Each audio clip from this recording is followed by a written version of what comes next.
Hola, yo soy Caos, soy ilustrador y youtuber, así que te voy a dar 3 consejos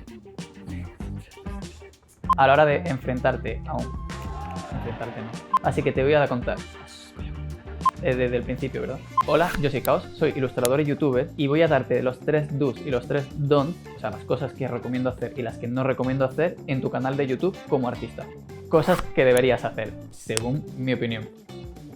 Creo que una de las cosas más importantes que tenéis que tener en cuenta en YouTube es ser vosotros mismos, porque al final es una plataforma en la que no hay intermediarios, no es como la televisión o el cine, no hay nadie que te esté coartando a hacer nada, eres tú, contigo mismo y tu audiencia. Así que cuanto más cercano seas con tu audiencia, vas a formar una comunidad más íntima. Otro consejo que deberíais seguir es subir periódicamente o con cierta regularidad para que no sea subir un contenido y desaparecer en el espectro para siempre, que es un poco lo que hago yo, que de repente subo mucho, de repente subo muy poco, así que utilizad a mí como ejemplo de algo que no deberíais hacer. Esto es así porque YouTube premia la periodicidad de forma que si un canal sube contenido regularmente es más probable que recomiende ese contenido a que recomiende otro.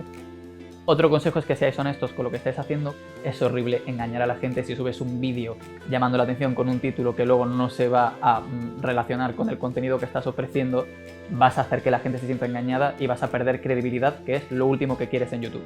También hay algunas cosas que os recomiendo que no hagáis, no porque no se puedan hacer, poder se pueden hacer, pero según mi experiencia creo que es mejor evitarlas.